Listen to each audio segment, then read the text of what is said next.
Strong Style Studios back again. It's Alex. And it's me, Noah. And we are here with your very first video of 2015. Well, first show of 2015. Happy New Year. Happy New Year.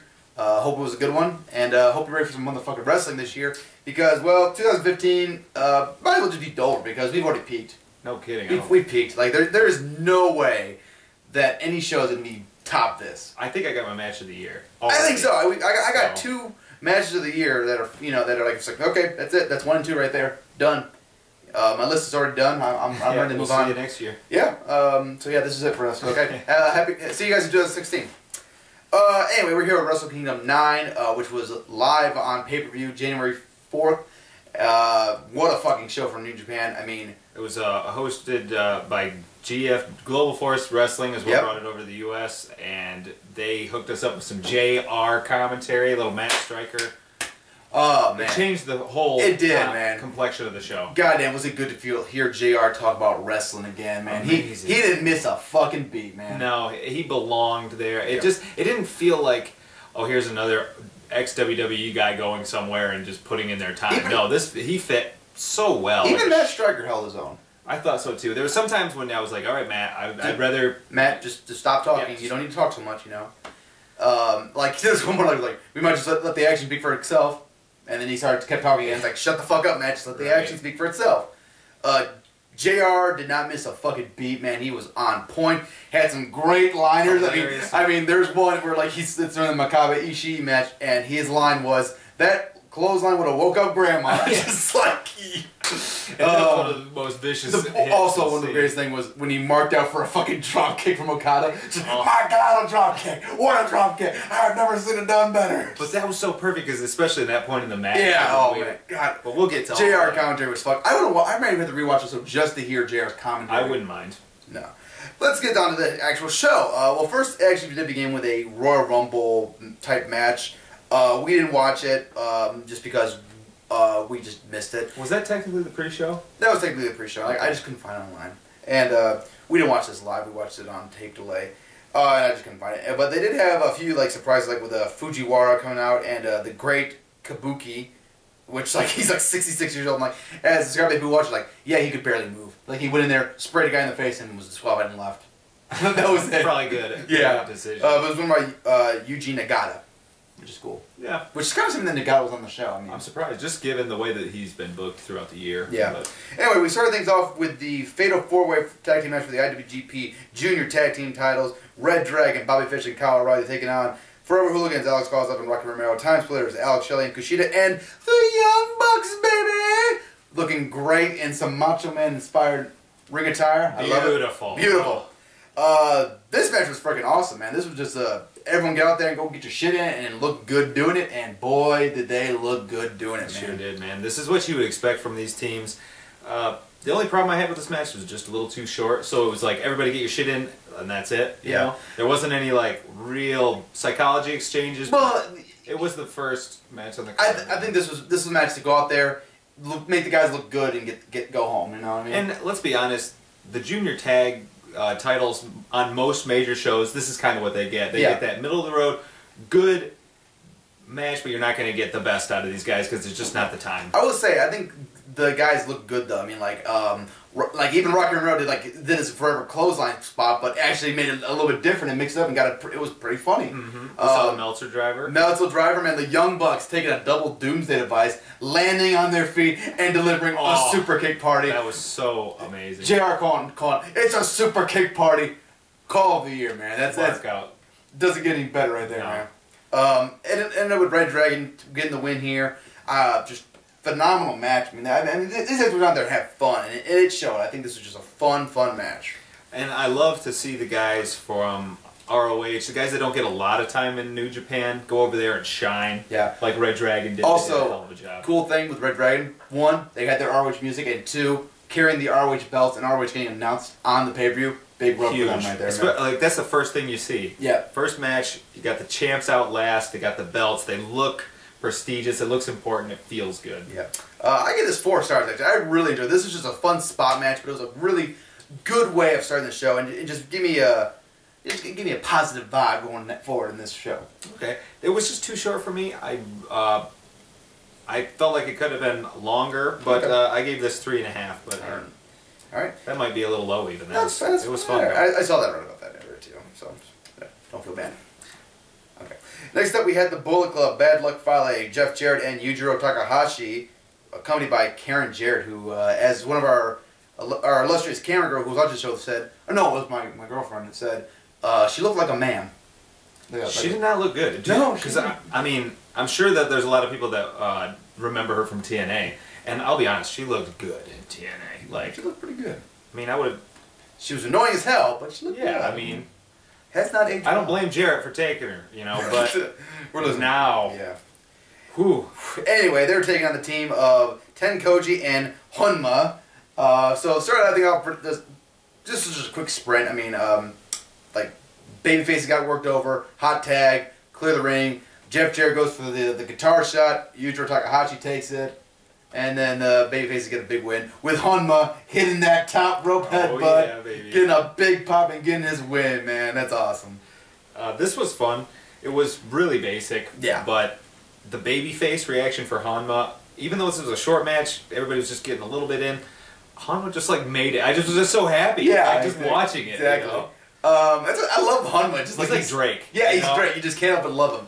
My one complaint though, this would have been a 3-star match if Jarrett had taken the headbutt. Like Jarrett should have been. That would have been something else. I want to see Jarrett take that Honma headbutt, man. That'd been awesome. Man, that would have been good. I give this 2 1/4. I also very gave it 2 1/4. All right.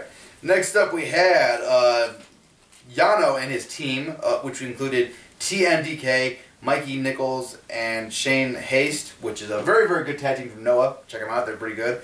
And of course, the legendary Marufuji.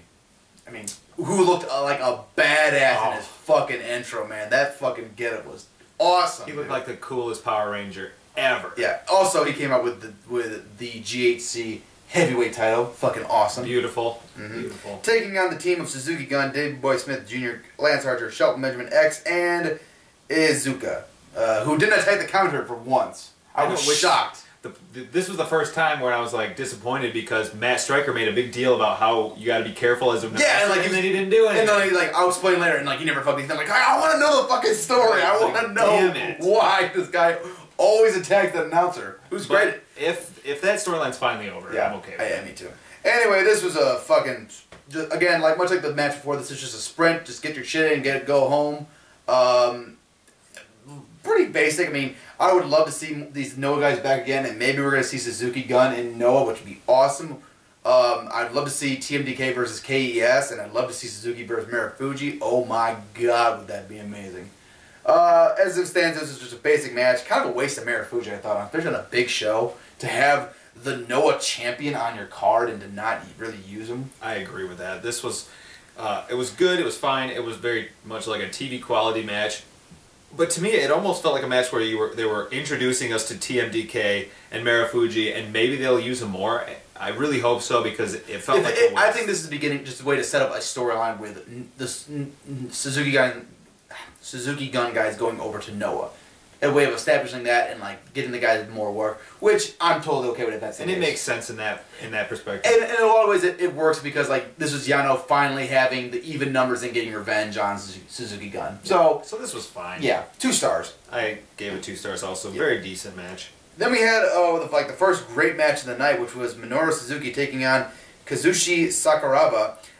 First of all, great to have the English commentators really on here because they explain why this match is so important. Which is the fact that these guys are the students of 2 legendary MMA fighters, like they're top students, and like this is like a once-in-a-lifetime matchup. And it's just like, holy shit, why has no one known this? Like, why did no one tell me this? Right, I wish I would have known some of these backstories, because it definitely helped this match. It made you want to watch to see what was going to happen. Fun fact, the reason Suzuki came out in the getup he did was it was a throwback to his old days as an MMA fighter. Okay. That look. Which is white trunks and like bleach blonde hair. Which is really cool. Yeah. Anyway, this match was actually really fucking good, I thought. They really just, again, it was very MMA style, very physical, and I like there's a point where like Sakuraba had the Kimura locked in like on the ramp, and just locked it in for a while. And, like Suzuki was telling like maybe he broke his arm, and he sold it the entire match. Like that arm was basically useless the whole match. And there's a great point like they're just going back and forth with strike exchanges, or whatever. And Suzuki just like, come on, hit, and like JR on commentary, man, JR ended just going like, look at Suzuki, man. He just say, go ahead, break the damn arm. I don't care. I got another one. And Suzuki's like slapping it. It was like awesome. He was slapping the taste out of it. Oh, man. He fucking tagged him, man. Suzuki ended up getting the win here with a choke out. Megan Sakuraba tap out or pass out or whatever. And then after the match, you know, they look at each other. They're like, you know, and they shake hands. They embrace. They hug. It's like, man. Very good moment. Yeah, it was very, very cool. And again, JR on commentary is selling the importance. This is why you need JR. You need JR. You do need him. Just great, really cool moment, and like it was really cool to have these like two like, and they brought up like the point like these guys are two legends of MMA, and like basically we're like kind of the first big names of MMA, and like it's like wow, this is pretty cool. Like I never knew this shit. Right. You know. So it was really cool. I gave this 3 3/4. I really liked it, and I was really enjoying the storytelling and the action. It was just a little too short. Yeah, I agree. I gave it 3.5. It had great psychology. Too short. Yep. Then we had the first 4-star match of the night, man, and it kept on rolling from here, man. We had Tomohiro Ishii defending the never Openweight title against Togi Makabe. Good Lord, did these guys just go ahead and beat the fuck out of each other. Yes, they did. This was so stiff, and I hope you don't mind I take over. No, go for it, man. Please. When I first saw it, I remember at the end I was thinking, I wouldn't say I was disappointed, but I thought going in I expected it to be a little more impactful. And so after the match today, I actually looked online and watched a little bit of a recap of that match. And I realized what I thought was missing was there. Like, it's not that the impact wasn't there, it's that these two guys are two fucking brick walls. And the impact just, no matter how hard you hit the motherfucker, he is not going to... Yeah. You know, you're not going to hear it. It's going to sound like you're clubbing a dead horse. So, this was amazing. These two guys beat the living shit out of each other. Yeah, and I like that the points like where like this well known that Ishii has like a separated shoulder, like very very severely injured shoulder, and like at times like Makabe was going right after that shoulder, and in fact the ending kind of came like at points like he's doing the German flip that like lands on his shoulder. So that was really cool. That was sick finish with him doing one of the nastiest sounding lariats I've ever heard. And Ishii, the way he took that bump, it was almost like he saw him coming, like he was, I'm just going to check this one. I'm not going to actually go down. But Makabe's like, yes, you are. It was like on the side of the head, too, man. And then the knee drop for the finish. Nasty. Makabe getting the win here was very surprising, but I like it because I'm ready for Ishii to move up on the card. He's already elevated that title, and now the title's being held by a New Japan legend, so I think it works in a weird way. And it works to like keep the title important, but at the same time moving Ishii up the card. Sure, yeah, I agree. Okay. Next up we had the... sorry, 4 stars. I'm giving that one 4 stars. Okay. Next up we had Kenny Omega taking on Ryusuke Taguchi for the IWGP Junior Heavyweight title. Yeah, I think everyone knew going in that Kenny Omega was winning this match. And no real surprise that he basically dominated this whole match. But damn, did he look like a hoss in the process. Yeah, he did. You remember that he does one, he did a suplex, like it went up and then he did that real slow squatting suplex. It was just, he looked like a beast. Omega is in incredible shape. Absolutely. Just his legs are huge. Yeah. I almost like that it was like, it was in a weird way, like it was like almost like Omega was not taking this match seriously and just like knew, hey, I got this under control. There's no way you're gonna beat me, and like and it was kind of the story of the match. Like he just never lost control. Like he was dominated this whole match, and like. And I felt like it fit that like I'm the cleaner. I'm just here to clean this mess up. So this is my first mess that I got to deal with, you know. And it was like I'm here. It was matter of fact. Yeah, he does his little Omega goofy faces here and there, but it just seemed very. This is mine. Yeah. I'm here for this. Yeah. I didn't like the fact that the Bucks had got involved. I think they should have been, a non-factor, but, you got to get heat somehow. But I think Omega is like the cocky, arrogant heel. Really worked well in this match, and I cannot wait to see what he does with the junior title now. I know. It just all these possible matches, absolutely. And knowing that Omega's going to be in the title match on every card, I love it. Bumps up a little bit right there. As far as this match goes, it was pretty serviceable. I'll give it 3.5. It was fun for what was there. And, I think it helped establish Omega as a legitimate threat to like the junior division. Like he's here and he's ready to dominate. Okay. I gave this 3 3/4. I thought it was almost as good as the last match. I really actually enjoyed this. The only problem I had with it was a little more offense from Taguchi would have been nice, and then the Bucks interference. But yeah, loved it. All right. Next up, we had the IWGP Tag Team titles on the line with Doc Gallows and Carl Anderson taking on the team of Hiroki Goto and Shibata. Again, JR on commentary selling the fact that, hey, you know, the story has been that can Goto and Shibata win the big one? They've been pretty successful, but they haven't won the big one. And, well, this match, this was working like a juniors match. They went fucking full-on sprint mode in this match. Well, all of them, too. You wouldn't expect it out of some of these guys. Especially Gallows. I thought that this was, and I feel like I'm saying this every time I see one of his matches, this is his best match. Like, I felt like he just keeps getting better and better. At least he knows what his role is. You know, yeah. Kind of. Mm-hmm. I like that. Just they worked at a very fast pace. Really, really good. Got some good near falls. Shibata and Goto just look like these badasses, though. I mean, they wrecked house, man. And some of the double team moves they're pulling off are excellent. Again, I thought this was just a very, very fun match. And I love the fast pace of this match. Really, they went in there like, okay, you got this much time? We're going to get every fucking second on this match. And I didn't expect that at all. I thought this would be very slow, almost plotting, because, you know, it's the big guys, the big heels want to slow it down. Nope, this was quick, it was fun, and it didn't bore. I mean, it was like the rest of the show. It didn't bore you for a minute. And also really nice to see Shibata and Goto getting the big win. And like they really they made it feel like a very important win for them both. And like they even mentioned on commentary, like these guys have been best friends since high school. They trained together. They were friends. You know, and like this is like them finally reaching the top of the mountain almost. So. And another moment that is really driven home by the English commentary, the JR, because these are things that elevated the show in my eyes. Yeah. The importance. Yeah, you didn't get that. You know, the Japanese commentary is amazing. I love the commentators. They are able to sell the importance of a match or a moment without even having understand the language. Oh yeah. But this is like the storylines that help make that match just elevates a little bit more because of the language barrier. And I think it's something that's been missing from New Japan. I think it's going to help a lot of people get more involved in New Japan now. And I hope that this becomes an option. I hope so in the future. All right, and then we had the next match, which was what'd you rate that? Sorry, I keep forgetting to rate. Oh man, that's all right. I gave this 3 3/4. I really loved it. I agree with that. I also gave it 3 3/4. All right.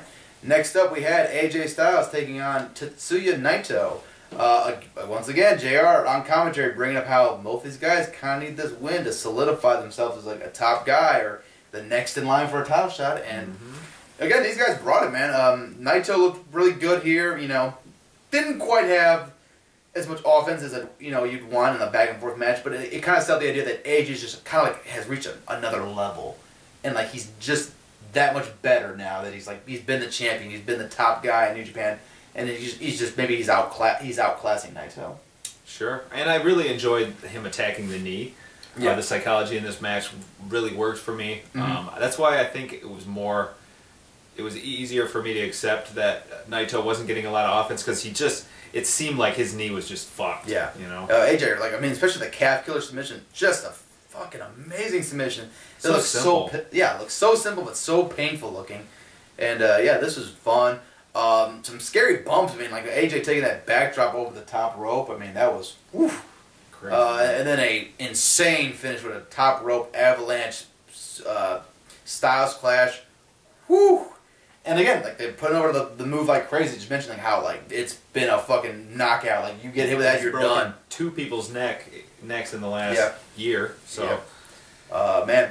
But good job, man. These guys, I don't think this was quite as good as their New Japan or G1 Climax match, but I really, really enjoyed this one for what was there. I also really enjoyed it, and it felt like a #1 contenders match. It made sense that one of these guys was going on to the title. It had a good feel to it. Great. You know, the back and forth sequences were good, and I love that Naito sold throughout. Yeah, that's always been a problem in some of his matches is he didn't unsell. Right. He'll run and jump up to the top rope, and it's like, your knee, dude. Yeah. I give this 4 stars. I also gave it 4 stars. All right. Then we get the double main events. This is where it gets good, if you can believe it. We had the semi-main event, which was the IWGP Intercontinental title on the line. Shinsuke Nakamura coming out with as the king of strong style. Legendary entrance. Oh my god, was that He awesome. looks so awesome. Only since Shinsuke could pull that off too. That's true. That's true. I don't think anybody else would have looked as cool. No. Versus Kota Ibushi, who Ibushi making his...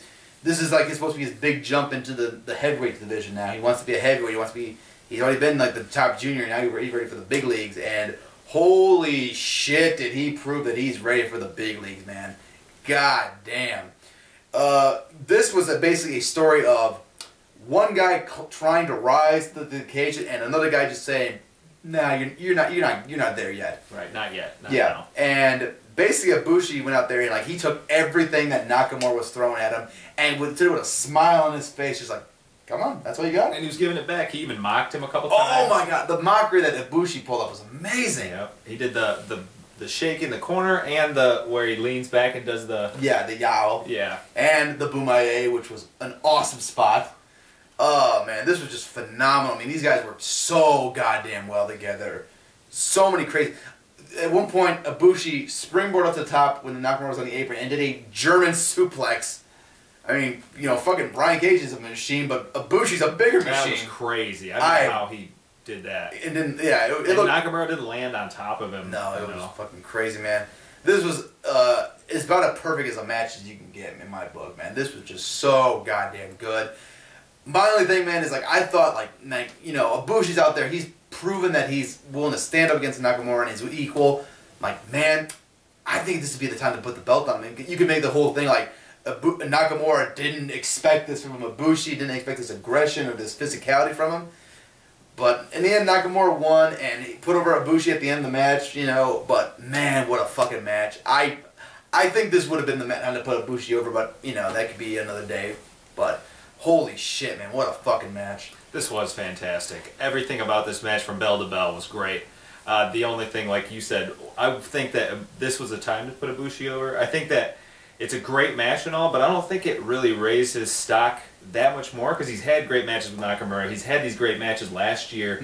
So I felt like this is where he is, and so it was time to put him over. Whereas now he's just still kind of there. He's still a believable, incredible threat, but when is he going to get that, you know? So...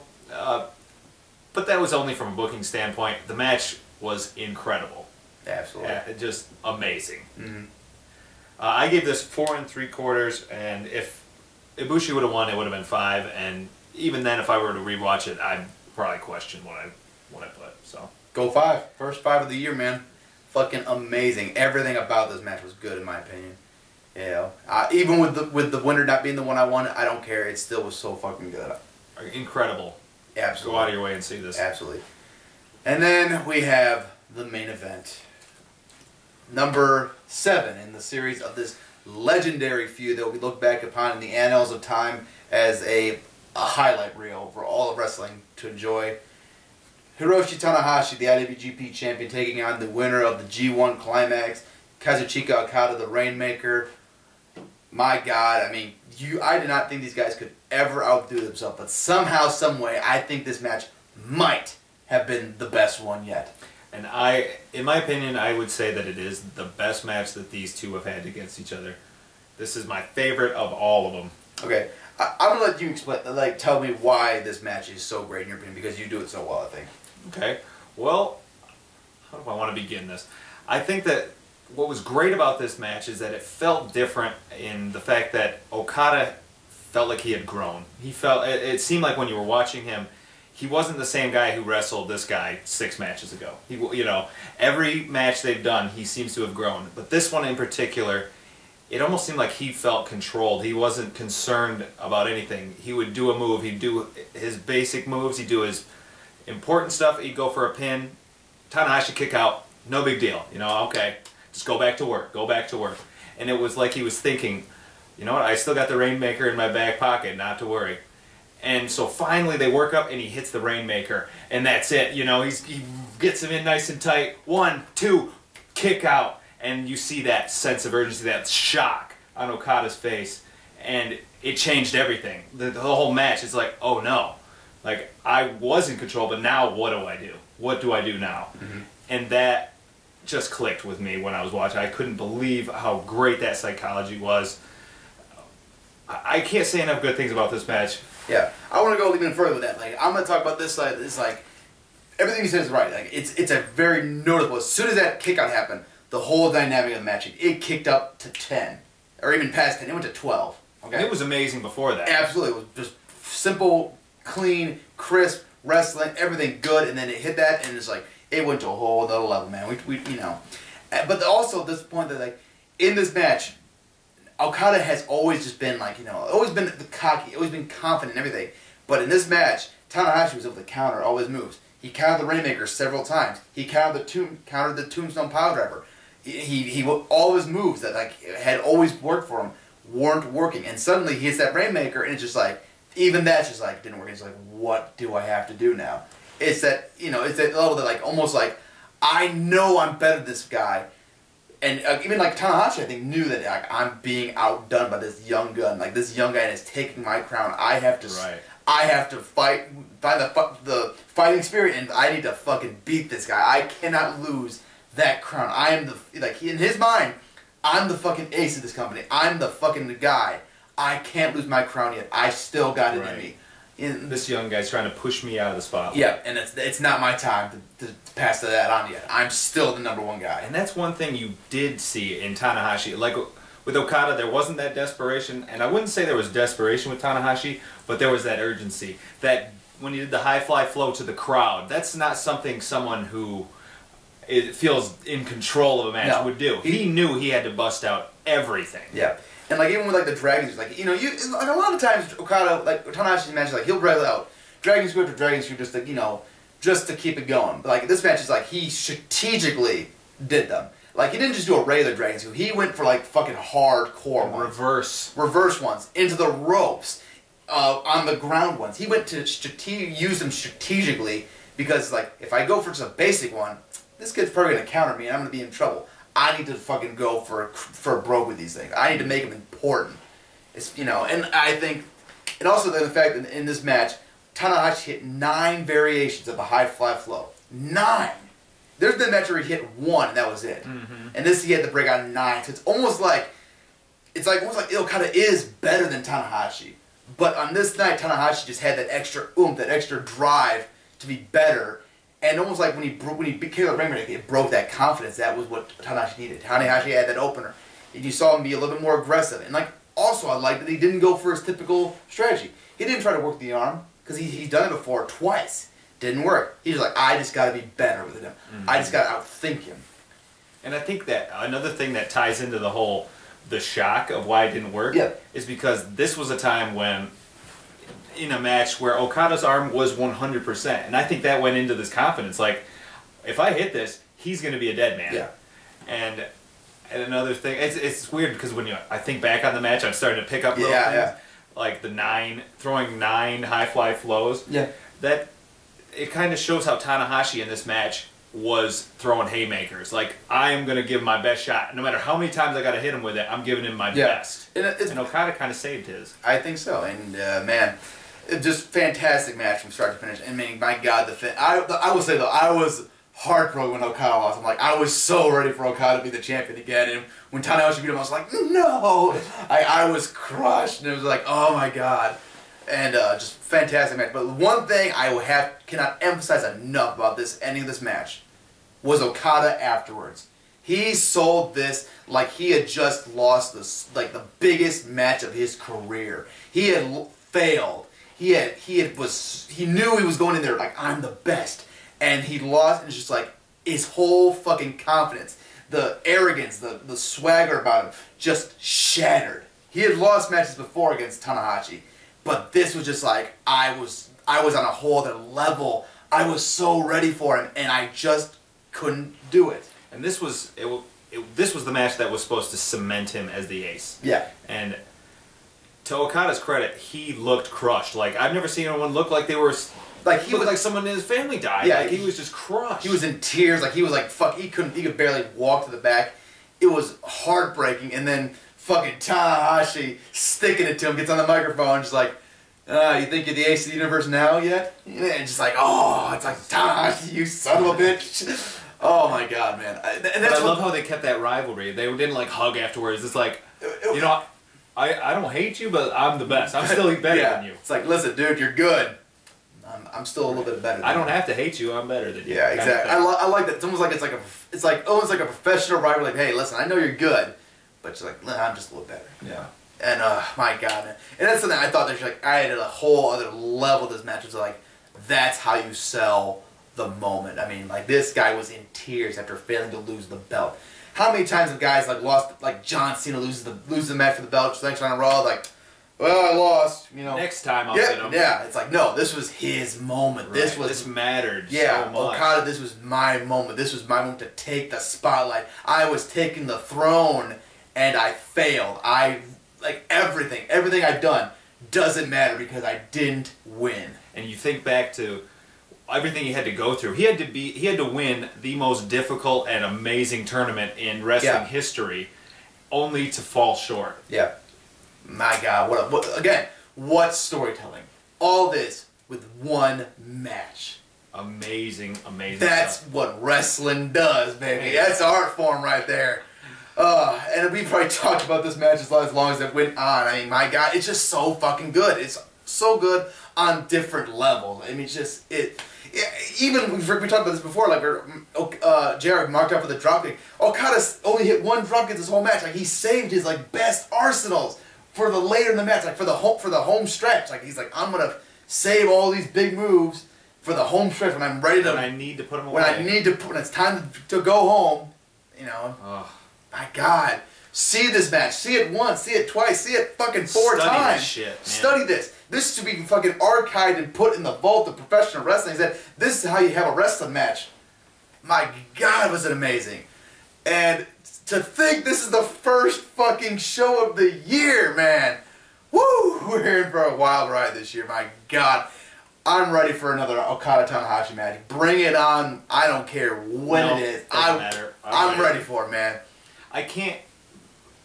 It blows my mind that this match was able to top the things that they've done before. It seems like they had done it all. I'm telling you, man, they need to invent a 6th star just for Tanahashi-Okada matches. That's how I feel about this match. Is like, it's so much better than matches I've seen that I would rate at the same level. It's just head and shoulders better than everything else. Like, this is like the pinnacle of wrestling, I feel like. This is like a whole other level. This was the best match I've seen since Tanahashi-Suzuki a couple years back. And think of how many fantastic matches between now and then there have been. Absolutely. I still think this is just as good as that match, if not better. This is what I've been looking for in a main event. I feel like the indie scene and a lot of wrestling in general now, the main events are a lot like the second to last match, where it's very fast paced. Yeah. This one was methodical, but not slow. Yeah. They did everything, but they made everything feel important. Like I always said, like, Okada is not a flashy wrestler. He doesn't do flashy moves. He does very basic wrestling, but he makes everything feel important. Mm-hmm. Everything he does has a meaning behind it. And that's something that I think is just so lacking nowadays in wrestling. Like, I love the Young Bucks and their flashy stuff, but like, that's the Young Bucks, and you know, that's there are. I mean, you can't have 100 teams that are the Young Bucks, 100 guys, a whole roster full of Young Bucks. No, you need to have those guys that can do just a few things really well and make everything look good. And I think that's what Okada is. Okada is that guy who makes every moment of a match count. He is 27 years old. He has not even hit the peak of his wrestling career. This man will go down in the annals of history as one of the all-time greatest.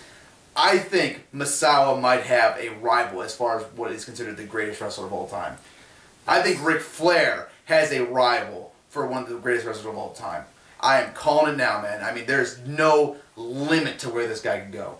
And another thing about his offense, his basic offense that helps him, is that this is something you can wrestle like this for years. Absolutely. You know, he's not going to have to dumb it down because it's safe, it's basic, but damn, is it effective. Absolutely. I mean, the most impactful move that he has on his body is an elbow, which he does very well, and a lariat. That's it. That's that's his most dangerous offense to his body. Damn, dude, he's smart. We are, man. It's like, man, this motherfucker don't take any bumps. It's Like, damn, I should have done that. I should have done lariat. Oh my god! It goes without saying this is a 5-star match with an asterisk next to it for even bumping up more. Perfect. Perfect match. Bell to bell, perfect. And this show is perfect. Bell to bell. This show was fucking amazing. A 10. We're throwing up the decade right here, man. Oh my god! This is the first show, I believe, that Strong Style Studios has ever rated a 10. I agree. We didn't even rate Wrestle Kingdom 7 didn't even reach a 10. Wrestle Kingdom 7 was fucking amazing. Amazing. This was a fucking 10. It's fucking amazing. It has English commentary. There is no reason you fucking fans that don't like Japanese wrestling should not watch this. Because guess what? You'll understand everything that's going on because the commentators are going to hold your hand through it. And guess who's holding your hand? Why, it's good old Jim Ross. Oh, man. JR is you can back. trust him? You can always trust JR, man. He's going to guide you through this. No problem, man. JR could lead the blind through a minefield, man. He's that good. This show is fucking amazing. The only bad matches on this card are bad because they're short and they don't have enough time to go further and do better. Right. But guess what? Those short matches are all the matches that obviously weren't going to be good to begin with. They needed to give them more time, so why not just cut them short and let's move on to the next thing. Right, and I was never bored. There wasn't a second in it where I was like, alright, bathroom break. Yeah. No, there's no bathroom break in this shit. There's no breaks. There's no, like, oh, this is going to be a boring match. This is all great, man. This is all gravy. This is nothing but the dessert, man. It's all it is. It's the sweets, baby. And this is the first show of the year. New Japan has made a statement to the world. They set the bar pretty damn high. We said, hey, here's our show. Top it. And I don't think anyone can top New Japan this year with this show. New Japan could take the rest of the year off and they'd still be the best promotion in the world just with this fucking show. Which makes me so excited for what's to come this year from New Japan. I'm ready, man. My body is ready. Alright. What else can we say? Watch this show. Watch it again. Tell your friends. Send a tweet. Send an email. Whatever. Watch this fucking show. Buy it. Subscribe to the channel, whatever that it's on. Buy fucking Global Force Wrestling's channel. They got one. I don't care. Find this show. New Japan watch has it. a network now. Yes. New Japan World. New Japan World. Subscribe to it. It's better than the WWE Network. Fuck the WWE Network. This is better. It's about $1 cheaper. Yes. We are Strong Style Studios, and we approve this show. This is too sweet. This is a double too sweet. We're double sweetened. Anything left to add? I can't add anything. It was perfect, great. You said it all. You know what we should do now? Let's go watch Wrestle Kingdom again. Take care. Bye.